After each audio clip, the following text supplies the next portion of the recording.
Bonjour chers auditeurs de l'émission Le Pain Matinal, une production du ministère Ta Seconde Chance International, un rendez-vous qui nourrit ton âme et t'invite dans la présence de Dieu chaque matin. Cette émission comprend 2 moments forts. L'exhortation présentée par Dr Dorian pour fortifier ta foi et la parole en mission ou bien les promesses de Dieu proclamées pour libérer ta victoire. Lorsque tu arriveras dans cette 2e rubrique de la parole envoyée en mission, je te prie de délier ta langue, de proclamer avec foi pour libérer ta victoire. Alors, bien-aimé, installe-toi, reste jusqu'à la fin, car chaque parole est une semence de vie pour ta journée.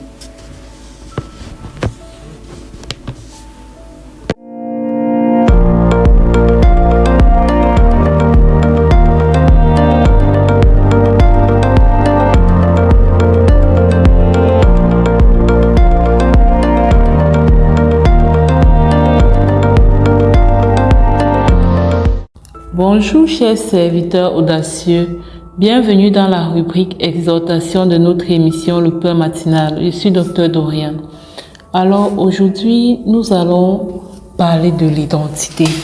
Alors, bien-aimé, je voudrais t'inviter à répondre à la question « Qui suis-je » ? Qui es-tu ? Généralement, lorsqu'on pense à « Qui suis-je », on définit notre identité.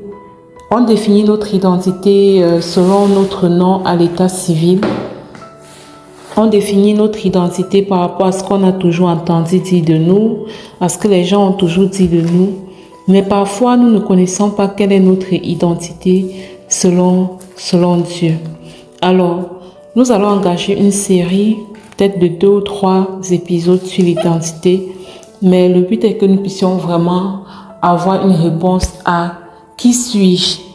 Nous allons regarder Genèse 1, verset 26, où il est écrit « Puis Dieu dit, faisons l'homme à notre image, selon notre ressemblance, et qu'il domine sur les poissons de la mer, sur les oiseaux du ciel, sur le bétail, sur toute la terre, et sur tous les reptiles qui rampent sur la terre. » Donc, Dieu, dès le commencement, a voulu faire l'homme à son image et à sa ressemblance. Et c'est ce qu'il a fait. Il a créé l'homme à son image et à sa ressemblance.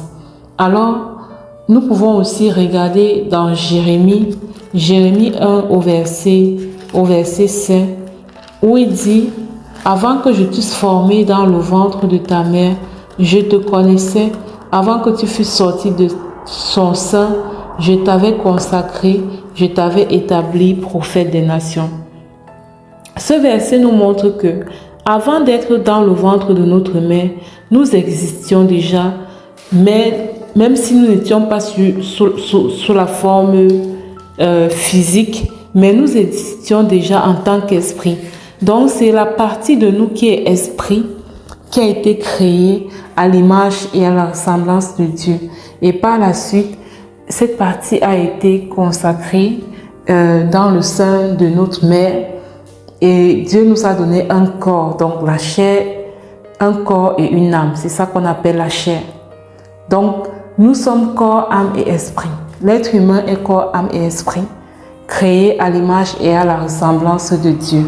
Ça, c'est l'identité générale de l'homme. Ça, c'est qui nous sommes de manière générale.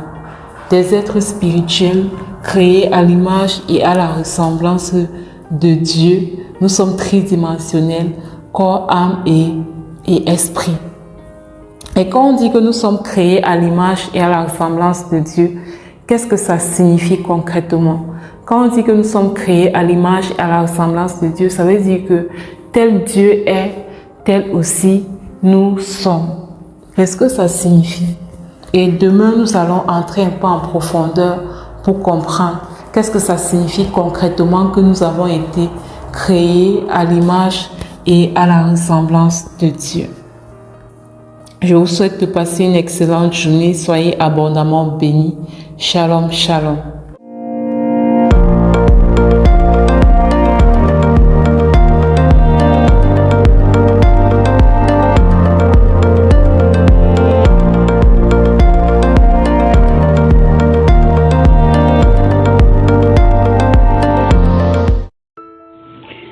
Bienvenue dans cette deuxième partie de l'émission Le Pain matinal du ministère Ta Seconde Chance.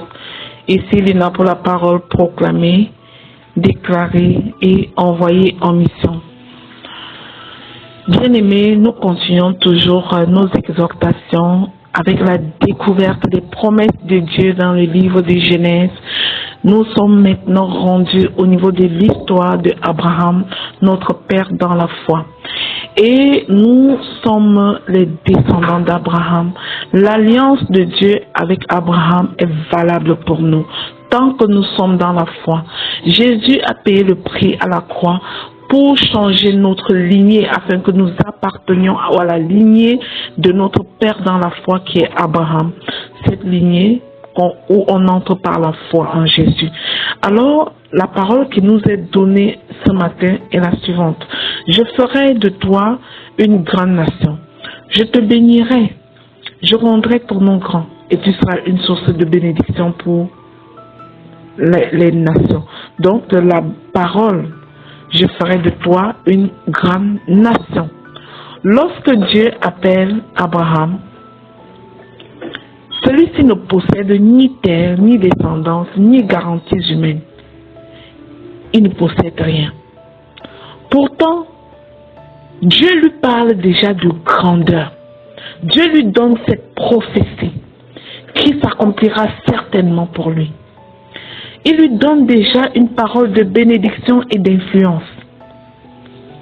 Cela nous enseigne que les promesses de Dieu ne dépendent pas de notre situation actuelle, mais de sa fidélité.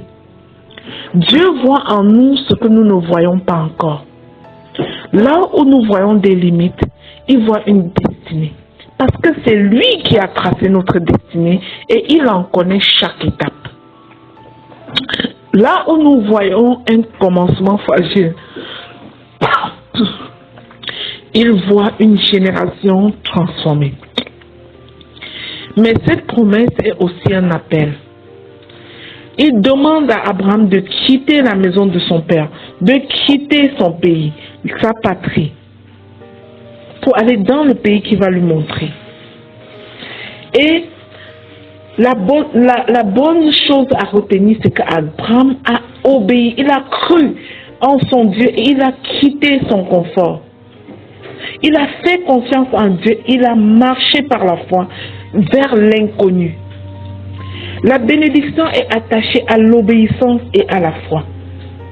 Aujourd'hui encore, Dieu désire bénir chacun de ses enfants, non seulement pour leur propre bonheur, mais afin qu'ils deviennent à leur tour des canaux de bénédiction, pour leur famille, pour leur communauté et leur nation. Alors, croyons que ce que Dieu a promis, il est capable de l'accomplir pour nous. Si tu le crois, bien-aimé, proclamons tout ensemble cet acte de foi. Au nom de Jésus, je déclare que Dieu accomplit ses promesses dans ma vie. Je proclame et je déclare que je reçois la bénédiction de Dieu sur ma vie, sur ma famille et ma destinée, au nom puissant de Jésus. Je déclare que je marche par la foi et non par la vue. Je proclame et je déclare que Dieu ouvre une porte devant moi, des portes qu'aucun homme ne peut fermer. Alléluia. Je déclare que je suis appelé à exercer une influence positive pour la gloire de Dieu. Je proclame et je déclare que je refuse de limiter ce que Dieu veut accomplir à travers ma vie. Je déclare que ma postérité sera bénie et marchera dans les voies du Seigneur, au nom puissant de Jésus-Christ. Je proclame et je déclare que je deviens une source de bénédiction pour ma génération, au nom puissant de Jésus-Christ. Je proclame et je déclare que la faveur de Dieu m'accompagne dans tous mes projets, au nom de Jésus. Je proclame et je déclare que je reçois la sagesse divine pour accomplir la mission que Dieu m'a confiée au nom puissant de Jésus-Christ. Je déclare que les obstacles devant ma destinée tombent au nom de Jésus. Ma vie portera un fruit abondant qui glorifiera Dieu au nom puissant de Jésus-Christ. Je marche dans l'obéissance et les promesses de Dieu s'accomplissent en leur temps dans ma vie au nom de Jésus. Je proclame et je déclare que je crois que Dieu fait de grandes choses avec une personne qui lui fait entièrement confiance et je suis cette personne qui fait confiance en mon Dieu au nom puissant de Jésus-Christ. Je proclame que ma vie témoigne de la fidélité de Dieu et que je suis une bénédiction pour les nations au nom puissant et glorieux de Jésus. Je scelle et je sécurise ces proclamations dans le précieux sang du Seigneur Jésus. Je déclare qu'elles sont oui et amen dans ma vie, oui et amen dans la vie de chaque bien-aimé qui proclame et déclare ce matin cette profession de foi avec moi. Bien-aimé, si tu es béni par cette émission, abonne-toi. Télécharge l'application Le Pain Matinal sur Play Store. Surtout, partage cette application au suivant et sois à ton tour un canal de bénédiction. Au nom de Jésus. Amen. Alléluia.